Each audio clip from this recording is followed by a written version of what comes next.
ጤና ይስጥልን የከበረ ሰላምታችን በመላው ዓለሞናችሁ ቃል ስፖርት ዩቲዩብ ቻናላችንን ለምትከታተሉ አድማጮቻችን ሁሉ ይድረስ ብለናል። ከሀገር ቤት እስከ ባህር ማዶ ለዚህም ሰዓት መርጠን ያሰናዳንላችሁን ስፖርታዊ ጥንቅሮቻችን በቀደም ተከተል እናደርሳችኋለን። ከሀገር ቤት እስከ ባህር ማዶ መረጃዎችን ወደ እናንተ ስናደርስ እናንተ ደግሞ እስከ ፕሮግራማችን ፍጻሜ ላይክ፣ ሰብስክራይብ፣ ሼር እያደረጋችሁን ቆዩን። በሀገር ቤት የተወሰኑ መረጃዎችን እናጋራችኋለን።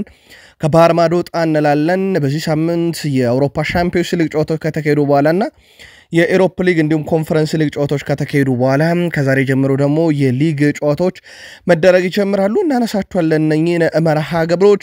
በተለይም ሶስቱ የፕሪሚየር ሊግ ክለቦች አንደኛው ድል አልቀናውም ሽንፈት ቀምሷል። ከስድስቱ አንዱ ድል አልቀናውም። ስለዚህ 100% በአውሮፓ መድረክ የማሸነፍ ጉዞ በኤሮፓ ሊጉ በቶትንሃም በኩል አልተሳካም። በአልካማር ተሸንፏል። ዩናይትድ ወደ ሪያል አሬና አቅንቶም ከሪያል ሶሲዳድ ጋር 1-1 ነው ጨዋታው የጨረሰው። ቼልሲ ከሜዳ ውጪ ሄዶም ኮፐንሃገንን 2-1 አሸንፏል። በአንጻራዊነት ከቶትንሃም ውጪ አምስት የፕሪሚየር ሊግ ክለቦች በአውሮፓ መድረክ ድል የቀናቸው ሳምንት ነበር። ሁሉንም ጨዋታዎች እናነሳቸዋለን። በተለይም ሪያል ሶሲዳድ ከማንቸስተር ዩናይትድ እንዲሁም ቼልሲ ከኮፐንሃገን ያደረጉትን ጨዋታ ሁነቶች የተመለከቱ ሰፋ ያለ መረጃዎችን ይዘንላችኋል። ዛሬ የሚደረጉ ጨዋታዎችን እናነሳለን። በአውሮፓ መድረክም ትልቆቹን ክለቦች የተመለከቱ ጥንቅሮቻችን እንደተጠበቁ ናቸው። አርሰናል ውድ ተከፋዮች ውስጥ ሁለቱ በጉዳት ምክንያት አመቱን ሙሉ ለቡድኑ እንደማያገለግሉ ይታወቃል። ካሳኖ ግን የተለየ ሐሳብ ያለው በአርሰናል በኩል አነጋጋሪ ሐሳቡን ታደምጡታላችሁ።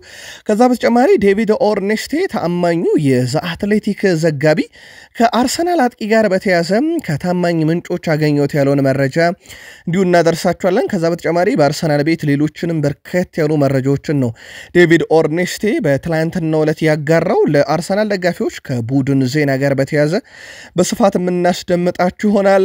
ጋርናቾን የቀየርኩት እንደደከመው ስለተረዳው ነው ብለዋል ሩበን አሞሪም። 1-1 በተለያዩበት ጨዋታ ላይ የጨዋታውን ግብ መቆጠር ምክንያት የነበረው ተጫዋች ነው አሌሃንድሮ ጋርናቾ። ማገገምም ይኖርብናል ብለዋል። በተለይም ቀጣይ እሁድ ከአርሰናል ጋር በሚኖረን ጨዋታ ብለው ቡድናቸውን በሚያዘጋጁበት ዙሪያ ሐሳባቸውን አጋርተዋል። ኔዘርላንዳዊ አጥቂ ጆሽኳ ዜርኪዚ ከረጅም ጊዜ በኋላ ለዩናይትድ ግብ አስቆጥሯል። ራስመስ ሆይሉንድ አሁንም ከግብ እንደራቀ ነው።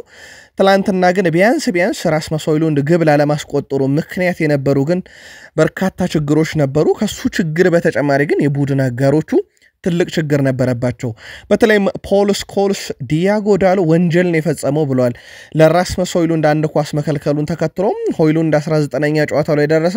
ምናልባት ዩናይትድ የተወሰነ ጥሩ ነገር ያስመለከተን ጨዋታ ነበረ። በአመቱ ውስጥ ከሜዳ ውጭ ወጥቶ የተሻለ ነገር ያየነበት ጨዋታ ነበረ። ግን ሆይሉንድ ግብ ላለማስቆጠሩ አሁንም ችግሩ እሱ ብቻ እንዳልሆነ ተመልክተናል።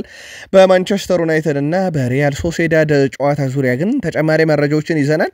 በተለይም በማንቸስተር ዩናይትድ በኩል በአውሮፓ 72 ክለቦች በሚሳተፉበት የአውሮፓ መድረክ ያለ ሽንፈት ጉዞን እናነሳለን። የሊቨርፑል ውዱ ተከፋይ ሳላህ ነው። ቀጥሎ ቨርጂል ቫን ዳይክ፣ ቀጥሎ ደግሞ ትሬንት አሌክሳንደር-አርኖልድ። ሶስቱም የክለቡ ውድ ተከፋዮች እስካሁን ኮንትራታቸውን አላደሱም። የአርኔ ስሎት ጋዜጣዊ መግለጫ ይጠበቃል። በጣም ወሳኙን ጨዋታ በዚህ ሳምንት ያደርጋሉ። ሃርቪ ኤሊዮትን እናነሳለን። ፓሪስ ሰን ዠርሜን እና የሊቨርፑል ጨዋታ አነጋጋሪ ነገሮች አሁንም እየወጡ ይገኛሉ። ከዛ በተጨማሪ ግን ኦፕታ ከሊቨርፑል ጋር በተያያዘ አንድ መረጃን ይዞ ወጥቷል። ሊቨርፑል ተጫዋቾችን በማስፈረም ሂደት ላይም ከሁለት ተጫዋቾች ጋር እንግዲህ ስሙ በስፋት እየሰማ ነው እንገኛለን። በቼልሲም በኩል ትላንት ድል አደረጉ። ከዛ በተጨማሪ ግን ሪስ ጄምስን በተመለከተ ግብ አስቆጣሪውን አንበላቸውን በተመለከተ ማሬስካ ያሉትን እናደርሳቸዋለን። ኢስታቪዮ ዊሊያም አዲሱ ፈራሚያቸው ለብራዚል ብሔራዊ ቡድን ጥሪ ደርሶታል። ሶስቱን የባርሴሎና ተጫዋቾች የማምጣት ሂደትና የግራ ክፍሉን በማጠናከር ሂደት ላይ ቼልሲ ቤት አዳዲስ መረጃዎች አሉን። አብዱል ቃድር ኮሳኖቭ የመጀመሪያው ስቤክስታናዊ ተጫዋች በሲቲ ቤት የመጀመሪያውን ኮከብ ሽልማቱን አግኝቷል። ከዛ በተጨማሪ ሃላንድ ሪካርዶም ያልተወሰደበትም አሁንም በእጁ ይገኛል። ፕሪሚየር ሊጉ በዚህ ሳምንት ብቸኛው በአውሮፓ መድረክ ተሸናፊው ቶትናምን የተመለከተ የዝውውር መረጃ ይዘናል።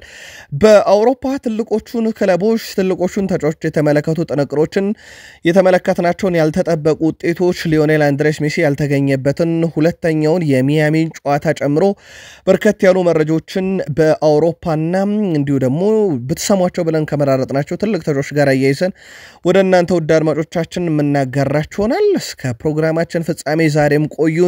ላይክ እያረጋችሁ ግን እናበረታቱን ውድ ቤተሰቦቻችን። ሐሳብ አስተያየታችሁን በሐሳብ መስጫ ሳጥናችን ላይ እንደዚሁ ልታጋሩን ትችላላችሁ። ቤተሰሞን ካሻችሁም ሰብስክራይብ አድርጉን። አጠራጠር ያሉ ስፖርታዊ መረጃዎቻችንን ከሀገር ቤት እንጀምር። ኢትዮጵያ ኢንተርናሽናል ዳኛ በአምላክ ተሰማ በሚቀጥለው ወር የዓለም ዋንጫ ማጣሪያ ጨዋታ በመሃል ሜዳ ዳኝነት እንዲመሩ ተመርጠዋል። የ2026 ዓለም ዋንጫ ማጣሪያ የምድብ 5 ጨዋታዎች ከ2 ሳምንት በኋላ መካሄዳቸውን ይጀምራሉ። ዚምባብዌ ከቤኒን የሚያደርጉት የምድብ ማጣሪያ ጨዋታ ኢትዮጵያዊ ዳኛ በአምላክ ተሰማ በመሃል ሜዳ ዳኝነት እንዲመሩ በፊፋ ተመርጠዋል። የሁለቱ ብሔራዊ ቡድኖች ጨዋታ ረቡዕ መጋቢት 10 2017 ዓ.ም የሚካሄድ ይሆናል። በምድቡ ቤኒን በ7 ነጥቦች ሶስተኛ እንዲሁም ዚምባብዌ በ2 ነጥቦች የምድቡ የመጨረሻ ደረጃ ላይ እንደሚገኙ ይታወቃል። ምናልባትም ኢትዮጵያን በትልቅ መድረክ በእግር ኳሱም እንግዲህ እያስተዋወቁ የሚገኙት በቅርብ ዓመታት ውስጥ ኢንተርናሽናል ዳኛ በአምላክ ተሰማ ናቸው። ብሔራዊ ቡድናችን የተወሰኑ መነቃቃቶች ነበሩት። ኦልሞስት ከ10 ምናምን ዓመታት በፊት ጥሩ መነቃቃት ነበረው። በተለይም ከ3 10 ዓመታት በኋላ ለአፍሪካ ዋንጫ ያለፍንበት ለዓለም ዋንጫ 180 ደቂቃ ቀርቶ የነበረም ጊዜ ነበረም። አሁን ግን እግር ኳሳችን ዝቅ ብሎ አልቢትሮቻችን ከፍ ያሉበት ጊዜ መጥቷል። በኢትዮጵያ ፕሪሚየር ሊግ ትላንትና 2 የ21ኛ ሳምንት መርሃ ግብሮችን ተመለከትን። ያልተጠበቀ ውጤት የተመዘገበበት ወላይታ ዲቻ ቅዱስ ጊዮርጊስን 1-0 ያሸነፈበት ነው። የወላይታ ዲቻን የማሸነፊያ ግብ አብነት ደምሴ ነው ከመረብ ማሳረፍ የቻለው። ፈረሰኞቹም 3 ተከታታይ ሽንፈታቸውን አስተናግደዋል። ወላይታ ዲቻ ነጥቡን 30 ደርሶታል። ቅዱስ ጊዮርጊስ ከ3 ተከታታይ ሽንፈት በኋላ ነጥቡ 29 ላይ ነው። ቀጣይ በ22ኛ ሳምንት የኢትዮጵያ ፕሪሚየር ሊግ ረቡዕ ቅዱስ ጊዮርጊስ ድሬዳዋ ከተማ ቀደም ብሎ ደግሞ ማክሰኞ ወላይታ ዲቻ ከወልዋሎ ዓዲግራት ዩኒቨርሲቲ ጨዋታቸውን የሚያደርጉ ሲሆን ያለ ግብ የተጠናቀቀው የፋሲል ከነማና የባህር ዳር ከተማ ሌላኛው በ21ኛ ሳምንት የተመለከትነው መርሃ ግብር ነበር። ባህር ዳር ከተማ ከሁለት ተከታታይ ድል በኋላ ነጥብ የጣለበት ሆኗል። ፋሲል ከነማ ያለፉትን 3 ጨዋታዎች ማሸነፍ አልቻለም። በሁለቱ ሲሸነፍ በአንዱ አቻ ተለያይቷል። ባህር ዳር ከተማ 30 ነጥብ፣ ፋሲል ከነማ 24 ነጥብ ላይ ለመቆም ተገዷል። ረቡዕ ሰኞ ሀዲያ ሆሳዕና ከባህር ዳር ከተማ፣ ረቡዕ ደግሞ ፋሲል ከነማ ከመቻል ጋር እንደዚሁ ጨዋታቸውን የሚያደርጉ ሲሆን ዛሬ የኢትዮጵያ ፕሪሚየር ሊግ 21ኛ ሳምንት የመጨረሻ 2 መርሃ ግብሮችን እንመለከታለን። መቻል ከወልዋሎ ዓዲግራት ዩኒቨርሲቲ እንደዚሁም ኢትዮጵያ መድን ከድሬዳዋ ከተማ ጋር ዛሬ ጨዋታቸውን ያደርጉና የኢትዮጵያ ፕሪሚየር ሊግ የ21ኛ ሳምንት መርሃ ግብሮች የሚጠናቀቁ ይሆናል። ከአውሮፓ መድረክ ጨዋታዎች በኋላ ቻምፒዮንስ ሊግ፣ የአውሮፓ ሊግና ኮንፈረንስ ሊግ በኋላ ማለት ነው። በዛሬው ዕለት ደግሞ የክለብ ጨዋታዎች በሊግ ደረጃ ይመለሳሉ። በጣሊያን ሴሪኤ ካግላሪ ከጂኖዋ ምሽት 4:45 ደቂቃ ሲል፣ እንደዚሁም በቡንደስሊጋ ቦሩሲያ ሞንቹግላድባክ ከሜንዝ፣ በሊግ 1 ቱሉዝ ከሞናኮ ዛሬ በአውሮፓ መድረክ ከሚደረጉና ከሚጠበቁ ጨዋታዎች ውስጥ ተጠቃሽ ናቸው። ውድ ቤተሰቦቻችን እነኚህን ጨዋታዎች እንድትከታተሉ በአክብሮት ጋበዝን። አጠር ያሉ ስፖርታዊ መረጃዎችን ከተመዘገቡ ውጤቶች እንጀምር። ያልተጠበቀ ውጤት የጆዜ ሞሪኒዮ ፌነርባቼ በሬንጀርስ የደረሰበት ሽንፈት ነው። ጨዋታውም ሬንጀርስ ከሜዳ ውጪ 3-1 በሆነ ውጤት ማሸነፍ ችሏል። የሬንጀርስን የማሸነፊያ ግቦች ዲሴሬ 7ኛው ደቂቃ አስቆጥሮ ይመሩ ነበር። በኋላም ላይ ጁኩ ግብ አስቆጥሮ በ30ኛው ደቂቃ ፌነርባቼ 1-1 መምራት አቻ መሆን ችሎ ነበር ጨዋታውን። በኋላም ላይ 42ኛውና 81ኛው ደቂቃ ላይ ሴርኒ ያስቆጠራቸው 2 ግቦች ሬንጀርስን ጨዋታውን ፌነርባቼን 3-1 እንዲያሸንፉ አድርጓል። የፌነርባቸው ዋና አሰልጣኝ ጆዜ ሞሪኒዮ የቡድናቸው በሬንጀርስ የደረሰበት ሽንፈት በ3-1 በመገባደዱ ደስተኛ መሆናቸውን ገልጸዋል። በጨዋታው አንድ ጥሩ ነገር አላየውም ያሉት ጆዜ ሞሪኒዮ እንደ አጨዋወታችን ከዚህም በላይ የከፋ ውጤት ይመዘገብ ነበር ብለዋል።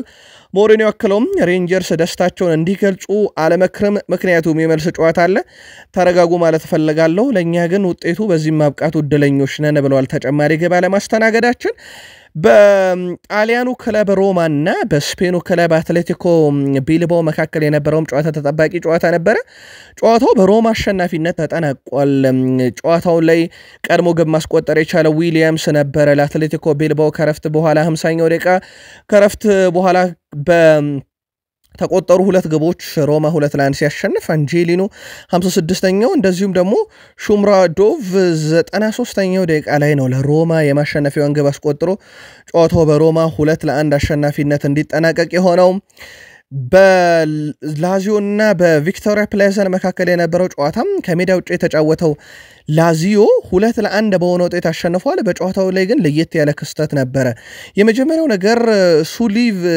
ሱሊክ ግብ አስቆጥሮ ለቪክቶሪያ 11ኛው ደቂቃ ላይ ተሽሮበታል ግቡ ከዛ በኋላ መሪ ለመሆን ላዚዮች ቀዳሚ ነበሩ ላዚዮች ሮማ ጋኒዮል ባስቆጠራት ግብ መምራት ጀምሮ 18ኛው ደቂቃ ላይ ከዛ በኋላ ዱሩስኒም ግብ አስቆጥሮ ለቪክቶሪያ ፕሌዘን ጨዋታው 1-1 ሆኖ ነበር 53ኛው ደቂቃ ላይ 77ኛው ደቂቃ ላይ ሮቫላ እንዲሁ ደግሞ 93ኛው ደቂቃ ላይ ጊጎት በላዚዮ በኩል ሁለቱም በቀይ ካርድ ወጡ ይህ ሲሆን ጨዋታው 1-1 ነበር ከዛ በኋላ ኢስካሴን 98ኛው ደቂቃ ላይ ግብ አስቆጥሮ ለላዚዮ 2-1 አሸነፉ ያውም ላዚዮች ሁለት ተጫዋች በቀይ ካርድ ወጥቶባቸው ነው ይሄንን ገድል የፈጸሙት የምሽቱ ልዩ ጨዋታ ነበር ሌላኛው ተጠባቂ ጨዋታ በአያክስ እና በኢንትራክ ፍራንክፈርት መካከል የነበረ ጨዋታ ነው ጨዋታው ከሜዳ ውጭ የተጫወተው ኢንትራክ ፍራንክፈርት አያክስን 2-1 በሆነ ውጤት ማሸነፍ ችሏል የኢንትራክ ፍራንክፈርትን ሁለት ግቦች ላርሰን 28ኛው ደቂቃና ሸኪሪ 70ኛው ደቂቃ ላይ አስቆጥሯል ብሮቢ ገና በ10ኛው ደቂቃ ለአያክስ ግብ አስቆጥሮ ጨዋታውን እስከ 28ኛው ደቂቃ ድረስ ይመሩ ነበር በኋላም ላይ ግን በተቆጠረባቸው ሁለት ግብ አያክሶች ተሸንፈዋል በኮንፈረንስ ሊግም ተጠባቂ መርሃ ግብር ነበር ሪያል ቤቲስ ትላንትና ነጥብ ጥሏል 2-2 በሆናቸው ውጤት ነው ጨዋታውን ማጠናቀቅ የቻለው ባካምቡና ኢስኮ ግብ አስቆጥሯል ለማደኛው ኢስኮም ግብ አስቆጥሮላቸዋል በሪያል ቤቲስ በኩል ሊጠቀስ የሚችለው ተጫዋች አሁንም ከማንቸስተር ዩናይትድ በውሰት የወሰዱ ተጫዋች ነው ብራዚል የፊት ወሰር ተጫዋች አንቶኒ ሳንቶስ ሪያል ቤቲስ አሲስት አድርጓል 7 የግብ ተሳትፎችን ለአዲሱ ክለቡ በ8 ጨዋታም እንደዚሁ ማድረግ የቻለበት ምሽት ነበር እጅግ በጣም የተለየ ምሽት ነበር ኤዜድ አልካማር ከቶትናም በኤሮፕ ሊጉም ያደረጉት ጨዋታ ነበር ጨዋታው በኤዜድ አልካማር 1-0 አሸናፊነት ተጠናቋል በራስ ግብ ላይ ባርግቬል ባስቆጠረው ግብ ነው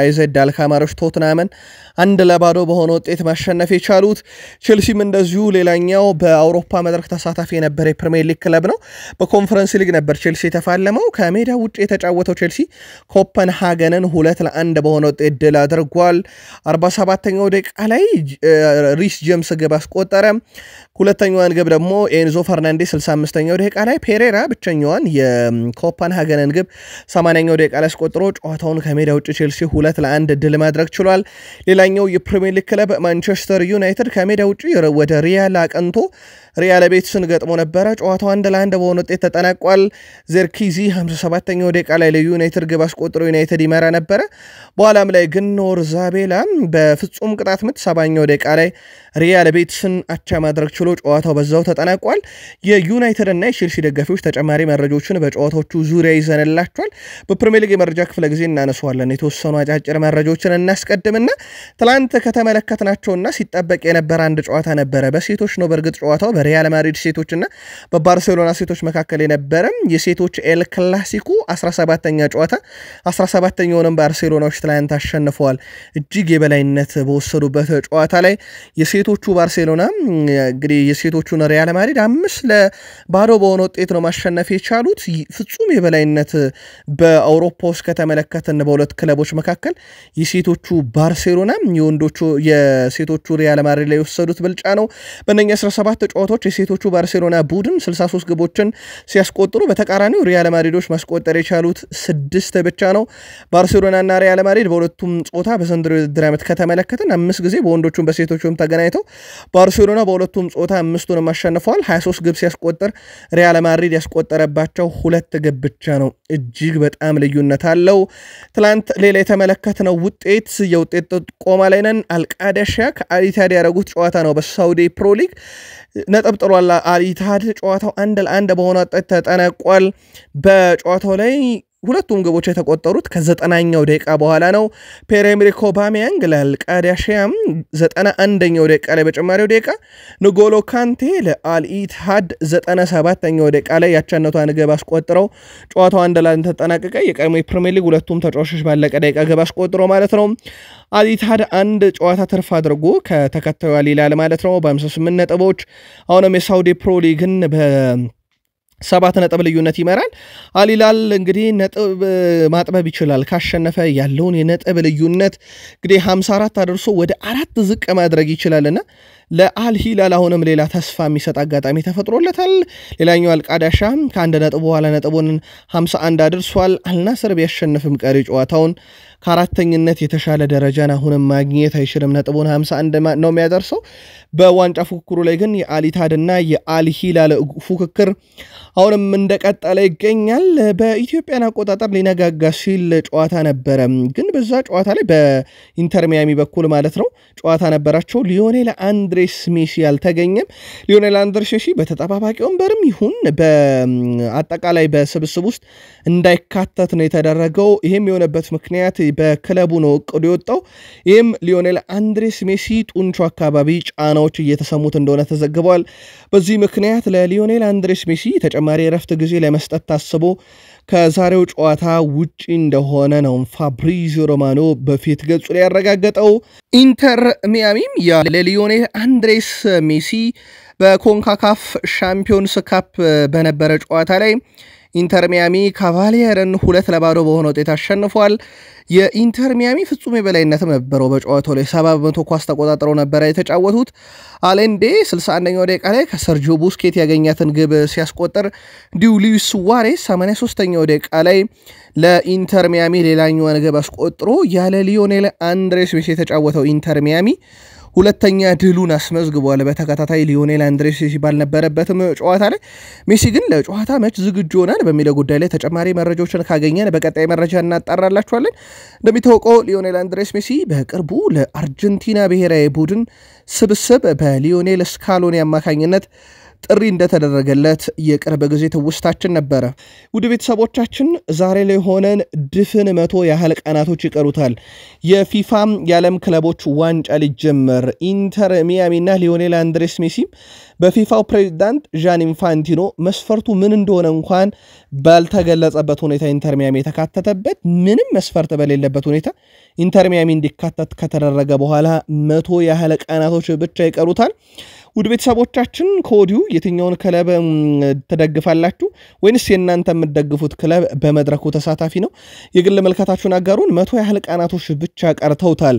ሪያል ማድሪድን በተመለከተ ሪያል ማድሪድ ባለፈው ሲዝን በአውሮፓ ሻምፒዮንስ ሊግ ብቻ 141 ሚሊዮን ዩሮ ወደ ካዝናቸው አስገብተዋል። መረጃውን ይዞት የወጣው ማርካ ነው። እጅግ በጣም ትርፋማው ቡድን ነበረ ባለፈው የውድድር ዓመት በተለይ በአውሮፓ ሻምፒዮንስ ሊግ ምክንያት ያገኘው ገንዘብ። ከሪያል ማድሪድ ተጫዋች ጋር በተያያዘ ኤንድሪክ አሁንም ከብራዚል ብሔራዊ ቡድን ጥሪ ሳይደርሰው ቀርቷል። በርካታ የመጫወቻ ደቂቃዎችን እየተነፈገ የሚገኘው ኤንድሪክ በተከታታይ ጨዋታ የሀገራት ጥሪ ላይ እየተሳተፈ አይደለም። ይህም የሆነበት ዋነኛ ምክንያት የደቂቃ ጉዳይ ነው። እሱ ግን በዚህ ተስፋ አልቆረጠም። አሁንም በሪያል ማድሪድ ቆይቶ ያ የሚመኘውን ራሱን የዓለም ምርጥ ተጫዋች የማድረግን ሂደት በዛው ይሞክራል ተብሏል በሪያል ማድሪድ እና የመጫወቻ ደቂቃ ለማግኘቱ ግን ከብራዚል ብሔራዊ ቡድን ጥሪ እያመለጠው ይገኛል። የዓለማችን ምርጡና ትልቁ ክለብ 123ኛ ዓመቱ ላይ ተገኝቷል። ለዛ ነው በጣም ወዶስ በስኬቱ ብዛትም አሁን እኛ ባለንበትም ዘመን በጣም ስኬታማው ቡድን ነው። ይህ ታሪካዊ ቡድን አካል በመሆኔ እድለኛ ነኝ ብሏል ሮድሪጎ። ብዙ የማይዘመርለት ግን ለሪያል ማድሪድ ብዙ ነገር የሆነው ተጫዋች 123ኛ ዓመታቸውን አስመልክቶም ስለ ክለቡ ከጻፈው መልእክት የተወሰደ ነው። ውድ ቤተሰቦቻችን ከሪያል ማድሪድ ጋር በተያያዘ አንድ መረጃ እንጠቁማችሁ። ሪያል ማድሪድ ከፍተኛ ተከፋዩ ኬሊያን መባፔ ነው። ብታምኑም ባታምኑም 33 ሚሊዮን ዩሮ በዓመት ያገኛል። ግን ከሱ ቀጥሎ ያለው ተጫዋች ነው በጣም አስገራሚው ዴቪድ አላባ ነው። ምንም ጨዋታ እያደረገ አይደለም። ባለፉት አንድ ዓመታት በጉዳት ምክንያት ወይም የረባ ደቂቃዎችን እያገለገለ አይደለም። 23 ሚሊዮን ዩሮ በዓመት ከሪያል ማድሪድ ካዝና ይወስዳል። ቀጥሎ እንግዲህ ደሞዝ ይጨመርልኝ ያለው ቪኒሺየስ ጁኒየር 21 ሚሊዮን ዩሮ፣ ጁድ ቤሊንጋም 21 ሚሊዮን ዩሮ እንዲሁም ደግሞ ቫልቬርዴ 17 ሚሊዮን ዩሮ በዓመት ደሞዛቸውን ያገኛሉ። ከባርሴሎና ጋር በተያያዘ የባርሴሎናን ተጫዋቾች በርካታ ክለቦች ለማስፈረም ጥረት እያደረጉ ነው። ስማቸውም የበርካታ ክለቦች እየተነሳ እንደሆነ ይታወቃል። አሌያንድሮ ባልዴ ለዚህ ነገር ምላሽ ሰጥቷል። ከ7 ዓመት ጀምሮ ለብሼ ስጫወት የነበረው የባርሴሎናን መለያ ነው። ስለ ክለብ ሳስብ ከባርሴሎና ውጪ ጭንቅላቴ ውስጥ ማንም አይመጣም። ለኔ አሁንም ምርጡ ክለብ ባርሴሎና ነው። ከዚህ የተሻለም ክለብ ለኔ የለም። ወደትኛውም ክለብ ባርሴሎናን ለቅቄ ማምራት ፍላጎት የለኝም ብሏል። በባርሴሎና በኩል ግን እንዲሁ መልማዮቻቸው የተለያዩ ተጫዋቾችን እየተመለከቱ ይገኛሉ። በቀጣይ ራሳቸውን በማጠናከር ሂደት ላይ አንደኛ ያዩት የሚገኙት የኒውካስል ዩናይትዱን ብሩኖ ጉማሬሽን ነው ተብሏል። ግን ብሩኖ ጉማሬሽን በተመለከተ በርከት ያሉ ክለቦች ይፈልጉታልና ከ100 ሚሊዮን ዩሮ በላይ ኒውካስል ዩናይትድ ለዚህ ተጫዋች ሊፈልግ ይችላል። ምናልባት ባርሴሎና ቀጣይ ትልቅ ተጫዋቾችን ካልሸጠ በስተቀር ይህን ተጫዋች ለማምጣት ሊቸገር ይችላል።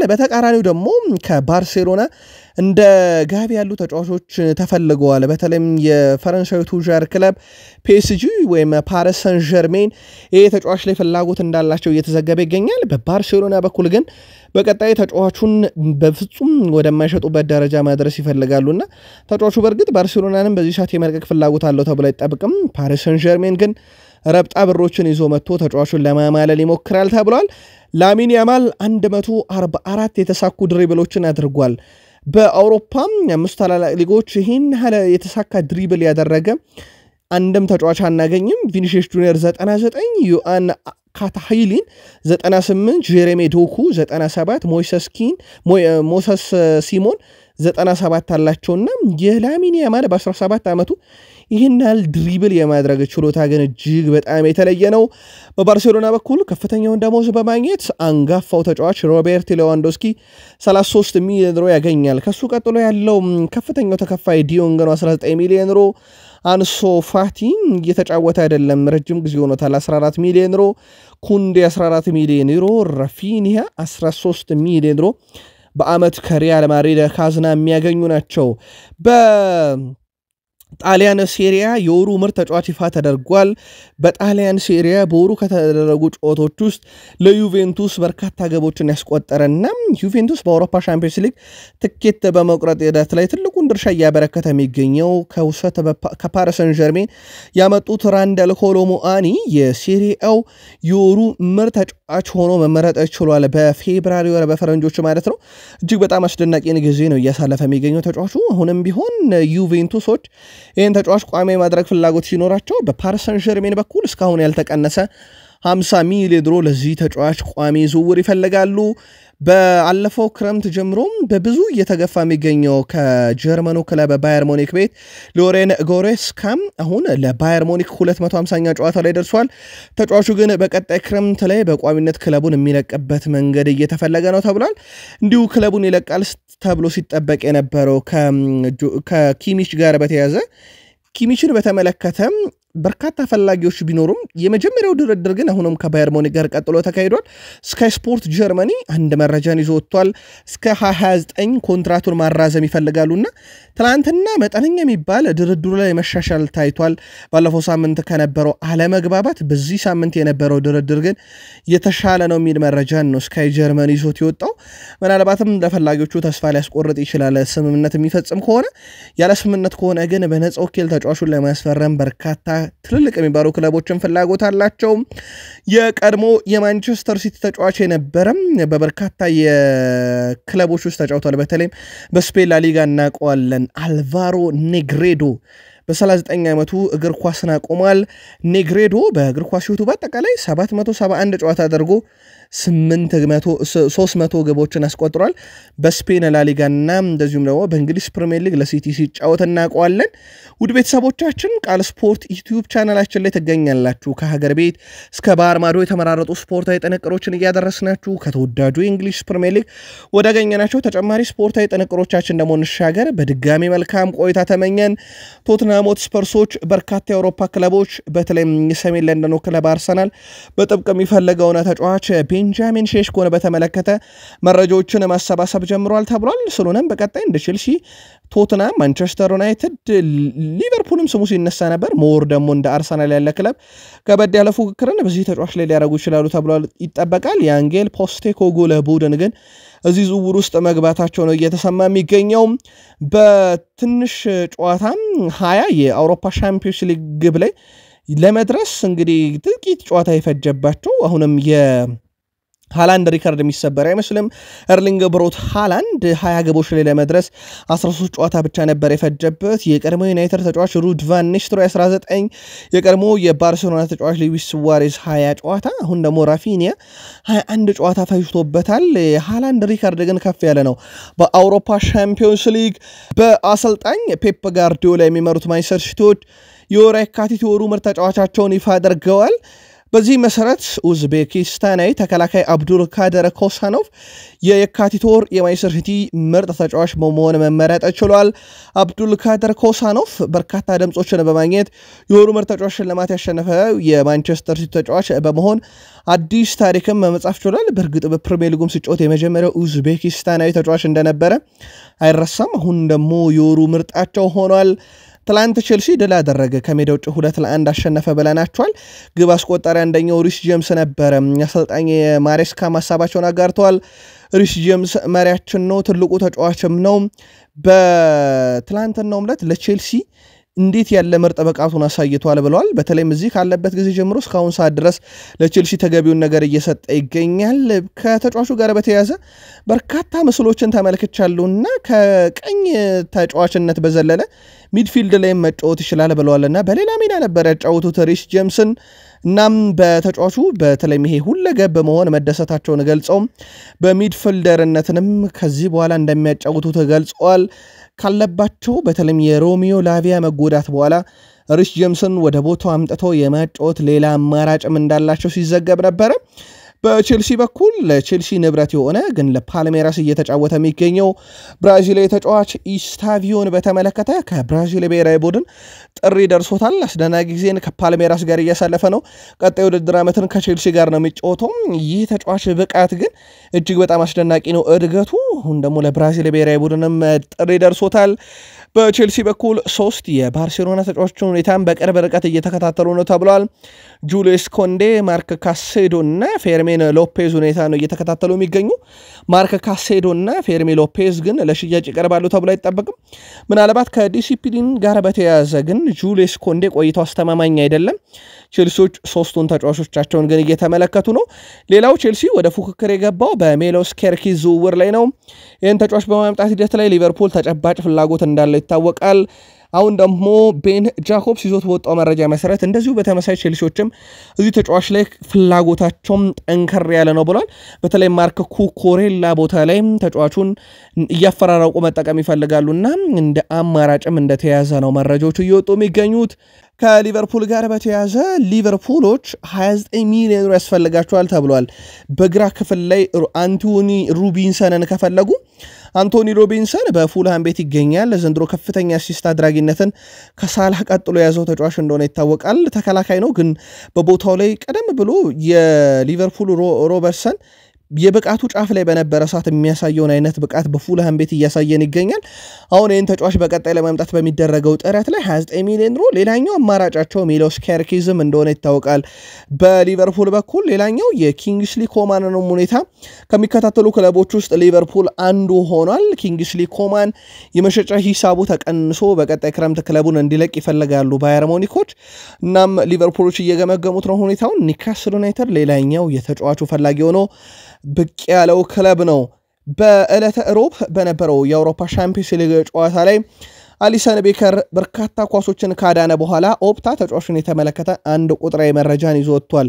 በአውሮፓ ሻምፒዮንስ ሊግ ከ2003-4 ቁጥራዊ መረጃዎችን ኦፕታ መመዝገብ ከጀመረ ጊዜ ጀምሮ በርካታ ኳሶችን ያዳነው ግብ ጠባቂ በሊቨርፑል በኩል አሊሰን ቤከር ነው። እንደዚሁ በሊቨርፑል የእግር ኳስ ታሪክም በርካታ ኳሶችን ያዳነው ግብ ጠባቂ ነው። በርካታ ግብ ሊሆኑ የሚችሉ ኳሶችን ያዳነው ተጫዋች እሱ ነው በሊቨርፑል የግብ ጠባቂነት ታሪክ ውስጥ። እንደዚሁም ደግሞ በስድስተኛ ደረጃ ላይ እናገኘዋለን። ኦልሞስት ግብ የሚሆኑ ኳሶችን በአውሮፓ ሻምፒዮንስ ሊግ ኖክአውት ስቴጅ ላይ ያዳነ ስድስተኛው ተጫዋች ሆኖ እናገኘዋለን። እጅግ በጣም የተለየ ቁጥር ያለው ኦፕታ የሰሞኑን ብቃቱን አስመልክቶ ይዞት ከወጣው ቁጥራዊ መረጃ ያገኘነው ነው። በፓርክ ደ ፕሪንስ ከፒኤስጂ ጋር በተደረገው ጨዋታ እንግዲህ 1-0 በሆነ ውጤት ሲያሸንፍ የበርካቶች መነጋገሪያ የነበረው ሊቨርፑል ግብ ሊሆን የሚችል አንድም ኢላማውን የጠበቀ ሙከራ ሳያደርግ አንድ ኳስ አግኝቶ አስቆጥሮ ማሸነፉ ነበረ። በፓርክ ደ ፕሪንስ ግን ሊቨርፑል ባደረጋቸው ያለፉት ሁለት ጨዋታዎች ላይ በሁለቱም ጨዋታ አጠቃላይ ያደረገው የግብ ሙከራ ኢላማውን የጠበቀው ሁለት ነበረ። ሁለቱም ላይ ግን ግብ አስቆጥሯል። ጄምስ ሚለር በፍጹም ቅጣት ምት 2018-19፣ ሃርቪ ኤሊዮት በጨዋታ ባለፈው ረቡዕ 2024-25 የውድድር ዓመት ላይ ያስመለከተንና ፓርክ ደ ፕሪንስ ላይ በእንደዚህ አይነት መንገድ ነጥብ ሲያገኝ ሊቨርፑል የመጀመሪያው አይደለም። እንደ ፒኤስጂ ጨዋታ አይነት ያሉ ምሽቶች ላይ ሁል ጊዜ ሻምፒዮንስ ሊግ መጫወት እፈልጋለሁ ብሏል ሃርቪ ኤሊዮት። ግን እንደዚህ ያልኩት በመበሳጨት አይደለም፣ እዚህ በመሆኔና ለቡድኑ ዝግጁ መሆኔን ማረጋገጥ ብቻ ነው የኔ ስራ ብሏል። 5 ደቂቃ ብጫወትም በተቻለ መጠን ቡድኔን የመርዳት ፍላጎት ነበረኝ። በእግር ኳስ ውስጥ ምን እንደሚፈጠር አይታወቅም፣ ትንሽ ጊዜ ብቻ ነው የምትፈልገው እና ያ በራስ መተማመን ላይ ትልቅ መሻሻልን ይፈጥራል ብሏል።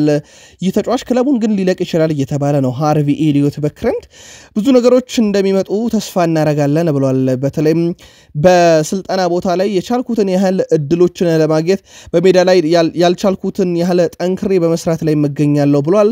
ተጫዋቹ በአርኔ ስሎት ስር ደቂቃ እያገኘ አይደለም። አምና ግን በክሎፕ ስር በርከት ያሉ ደቂቃዎችን ሲያገኝ ነበር። ዘንድሮ ግን ያንን ደቂቃ ለማግኘት እየጣረ ነው። በአመቱ መጨረሻ የመልቀቅ ዕድሉ ሰፊ ነው እየተባለ ነው። ከሊቨርፑል ጋር በተያያዘም በዚህ ሳምንት ግርጌሌ ከሚገኘው ሳውዝሃምፕተን ጋር ጨዋታውን ያደርጋል። በ28ኛ ሳምንት እጅግ በጣም ወሳኙን ጨዋታ በተመለከተም ከጥቂት ደቂቆች በኋላ አርኔ ስሎት ጋዜጣዊ መግለጫ ይደርሰናል። ወደ እናንተ በቀጣዩ የመረጃ ክፍለ ጊዜ እናደርሳችኋለን። የሊቨርፑልን ከፍተኛ ደሞዝ ተከፋይ ካየን ሳላ 22 ሚሊዮን ዩሮ ያገኛል፣ አንደኛ ነው። ቨርጂል ቫን ዳይክ 14 ሚሊዮን ዩሮ ሁለተኛ፣ እንዲሁም ትሬንት አሌክሳንደር-አርኖልድ በ11 ሚሊዮን ዩሮ ሶስተኛ ደረጃ ተቀምጧል። ከዛ በኋላ አንዲ ሮበርትሰን በ10 ሚሊዮን ዩሮ አራተኛ፣ እንዲሁም 9 ሚሊዮን ዩሮ አሊሰን ቤከር በማግኘት አምስተኛው ተጫዋች ነው። ግን በጣም አስገራሚ ነገር ከ1 እስከ 3 ውድ ተከፋዮች በኮንትራታቸው የመጨረሻዎቹ ወራቶች ላይ ይገኛሉ። በአመቱ መጨረሻ ወደ ፈለጉት ክለብ በነጻ ተደራድረው መሄድ እንደሚችሉም ይታወቃል። ዩናይትድ ትላንት ከሜዳ ውጭ ወጥቶ 1-1 እንደተጠናቀቀ ጨዋታው ነገርናችሁ።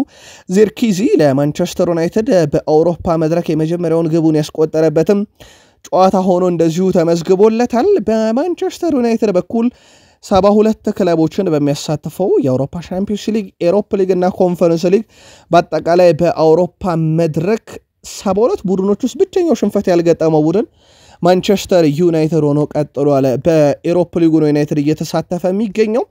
ከዩናይትድ ጋር በተያያዘ በቁጥር ደረጃም ከተመለከትነው 9 ጨዋታዎችን አድርጎ 5 ድል 4 አቻ በኤሮፕ ሊጉም ያለመሸነፍ ጉዞም ትላንት ተቀጥሏል። የማንቸስተር ዩናይትዱ ዋና አሰልጣኝ ሩበን አሞሪም ቡድናቸው ትላንት ምሽት ያስመዘገበ ውጤት መቀበል እንደሚገባ ገልጸዋል። ጨዋታውን እስከ ፍጹም ቅጣት ምቱ ሰዓት ድረስ ተቆጣጥረን ነበር ያሉት አሰልጣኙ፣ ነገር ግን ከዛ በኋላ ነገሮች ተለዋውጠዋል፣ ቡድኑም ደክሞ ነበር ብለዋል። የተመዘገበ ውጤት መቀበል አለብን፣ በኦልትራፎርድ ከዚህ የተለየ ጨዋታ ነው፣ ጫናው እኛ ላይ ነውም ሲሉ ተደምጧል ሩበን አሞሪም። ያው ምንም ጥያቄ የለውም ሁለቱም ክለቦች 90 ደቂቃ እጃቸው ላይ ያለ በአዲሱ ፎርማት መሰረት የሜዳ ውጭ የሚባል አድቫንቴጅ የለምና ጨዋታው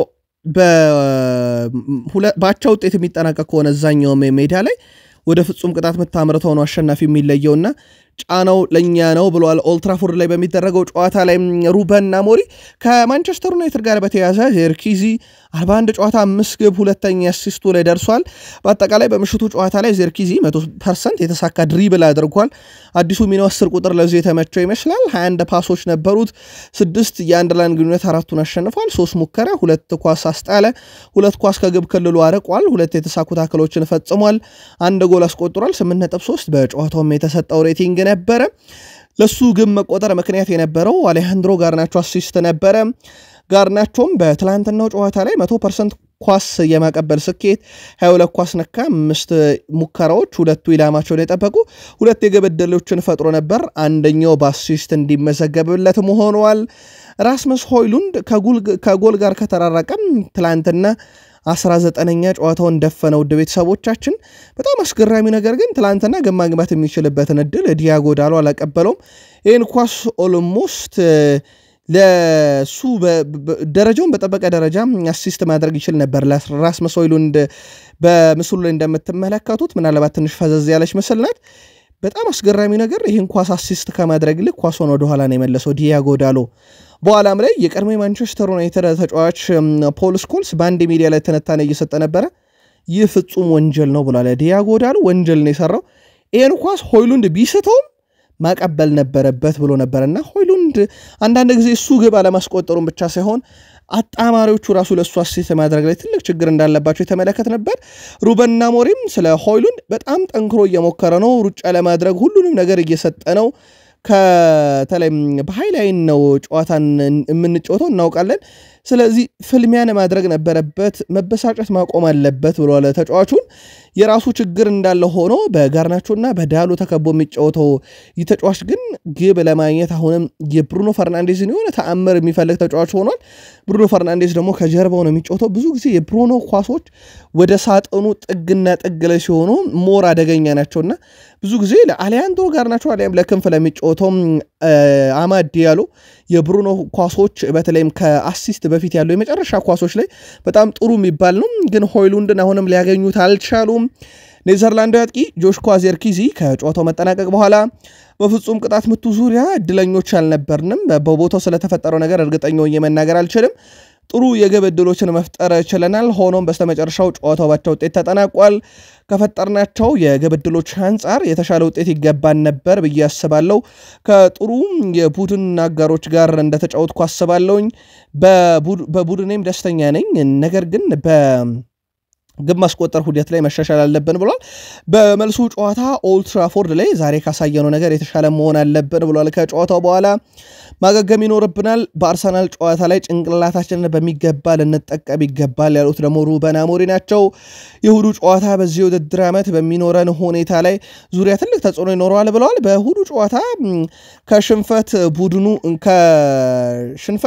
ቡድኑን በቀጣይ ማክሰኞ በሚኖረው ጨዋታ ላይ ዝግጁ ልናደርገው እንችላለን ብለዋል እሁድ ካሸነፈን ማለት ነው እንደሳቸው ገለጻ ከሆነ እሁድ አሸነፈን ለማክሰኞ ለሐሙሱ ጨዋታ እናዘጋጀዋለን ብለዋል ስለ ፍጹም ቅጣት ምቱ ማውራት እንደማይፈልጉም ተናግረዋል ሩበን አሞሪም በመልሱ ጨዋታ ላይ ግን ኦልድ ትራፎርድ ላይ እንቀለብሰዋለን ብለዋል ስለዚህ ማንቸስተር ዩናይትድ በቀጣይ አርሰናልም ኦልድ ትራፎርድ ላይ ገጥማል ሐሙስም ጨዋታውን የሚያደርገው ኦልድ ትራፎርድ ላይ ነውና ለዩናይትድ የጥሩ የሚባል አጋጣሚ ነው ከሜዳ ውጪ ርቆ ስለማይወጣ ማለት ነው ጋርናቾን የቀየርኩት እንደደከሙ ስለተረዳው ነው የደም በጨዋታው ላይ ማስተዋል ትችላላችሁ ብለዋል ምክንያቱም ጨዋታው የሽግግር ስለነበረ እርሱ ወደ ኋላ ተመልሶ ለመከላከል ሲቸገር ነበረ እድሎችን ፈጥረናል ጥሩ ተንቀሳቅሰናል ከዚህም የተሻለ ይገባን ነበር ሆኖ ሙሉ ጊዜም የሚጎድለን ነገር አለ ብለዋል ሩበን አሞሪም ውጤቱ ከዚህ በባሰ ጥሩ መጥፎም ሊሆን ይችል ነበርም ሁለተኛ ጎል ለማስቆጠር በተቃረብን ሰዓት ያንን ማድረግ አልቻልንም ወዲያው ፍጹም ቅጣት መተሰጠበን ብለዋል ለማንኛውም ማንቸስተር ዩናይትድ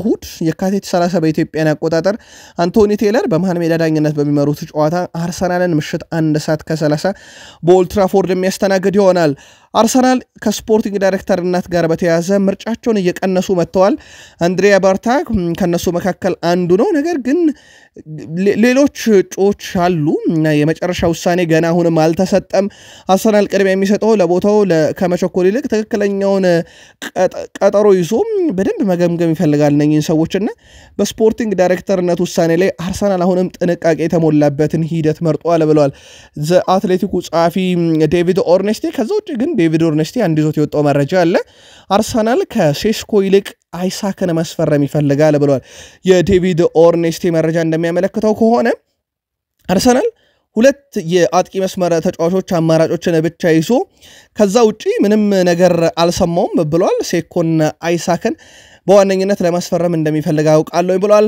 አርሰናል ብዙ አጥቂዎችን ለማስፈረም ከፍተኛ ጥረት አድርጓል። እኔ እስከማውቀው ድረስ ሴስኮ ለቡድኑ ምርጥ አማራጭ አልነበረም ማለት አይደለም። ሴስኮ ለማስፈረም ከክለቡ ሌፕዚግ ዋስትና ተሰጥቷቸዋል ማለት አይደለም። ምክንያቱም እኔ እንደገለጽኩት አርሰናል አይሳክን ማስፈረም ፍላጎት አላቸው። ከዛ ውጪም አርሰናል ሴስኮ ለማስፈረም የሚሹት ብቸኛ ክለብ አይደሉም። በግሌ ይላል ዴቪድ ኦርኔስቴ ስለ እንደነዚህ ሁለት ተጫዋቾች በተመሳሳይ አስተሳሰብ ደረጃ ላይ ስላለው ሌላ እጩ አልሰማው። ነገር ግን ፍላጎታቸው ሁልጊዜም ሊለወጥ ይችላል። ግን አርሰናል ከሴስኮ ይልቅ ልምድ ያለውን በፕሪሚየር ሊጉ አይሳክን ማስፈረም ይፈልጋል። የአርቴታ ምርጫ እሱ ነው ብሏል። ካሳኖ አርሰናል ጥሩ እየተጫወተ ነው፣ ጠንካራ ቡድን ነው። አሁንም ደግሞ አለው አርሰናል በፒኤስቪ አይንዶቨን ላይ ሜዳቸው ድረስ ሄዶ 7 ግቦችን አስቆጥሯል። ያ ማለት አርሰናል አሁንም ቢሆን ምርጥ ቡድንነቱን አልለቀቀም ብሏል። ምናልባት የአርሰናል ደጋፊዎች የግል መልከታችሁን በዚህ ዙሪያ ልታጋሩ ትችላላችሁ። በአርሰናል ቤት ሁለት ውድ ተከፋዮች አመቱን ሙሉ ለክለቡ ግልጋሎት አይሰጡም። ከሃቨርዝ 18 ሚሊዮን ዩሮ ውዱ ተከፋይ ነው። ጄሱስ 17 ሚሊዮን ዩሮ ሁለተኛው ተከፋይ የለም። ከዛ በኋላ ካሉ ተጫዋቾች ውስጥም ሶስተኛውና አራተኛው ነው ያሉት፣ አምስተኛው የለም። ሶስተኛው ኦዴጋርድ 15 ሚሊዮን ዩሮ፣ ራይስን በተመሳሳይ 15 ሚሊዮን ዩሮ፣ አምስተኛ ላይ የሚገኘው ሳካ 12 ሚሊዮን ዩሮ። ይሄም በአርሰናል በአመቱ ውስጥ ወደ ሶስተኛው ሩር እየተጠጋ ነው ግልጋሎት ሳይሰጥ። በቀጣይ የሚመለስበት ጊዜ እንግዲህ ከአንድ ወር በኋላ ምናልባት እየተባለ ይገኛል ወይ ነው ከኢንተርናሽናል ብሬክ በኋላ። የአርሰናል ውዱ ተከፋይ ግን ከሃቨርዝ እና ጋብርኤል ጄሱስም ጭምር በአርሰናል ስብስብ ውስጥ አሁንም ለቡድኑ ግልጋሎት እየሰጡ አይደለም። ውድ ቤተሰቦቻችን ዛሬ በሀገር ቤት መቻል ከወልዋሎ ዓዲግራት ኢትዮጵያ መድን ከድሬዳዋ ከተማ በ21ኛ ሳምንት፣ በጣሊያን ሴሪያ ካግላሪ ከጄኖዋ፣ በጀርመን ቡንደስሊጋ ሞንቾግላድባክ ከሜንስ እንዲሁም በፍራንስ ሊጋ ቱሉስ ከሞናኮ ጨዋታቸውን ያደርጋሉ። ለማስታወስ ያክል ትላንትና ኤዜድ አልካማር ቶትናምን 1-0፣ ማንቸስተር ዩናይትድ ከሪያል ሶሴዳድ 1-1፣ ሮማ አትሌቲኮ ቤልባውን 2-1፣ እንዲሁም አትሌቲኮ ሬንጀርስ ፌነርባቼን 3-1፣ በኮንፈረንስ ሊግ ቼልሲ ኮፐንሃገንን 2-1፣ ሪያል ቤስ ከቪክቶሪያ ጉማሬሽ 2-2 ተለያይተዋል። በኢትዮጵያ ፕሪሚየር ሊግ ፋሲል ከነማ ከባህር ዳር 0-0፣ እንዲሁም ወላይታ ዲቻ ቅዱስ ጊዮርጊስን 1-0 ያሸነፉበት ጨዋታ ተጠቃሽ ነው።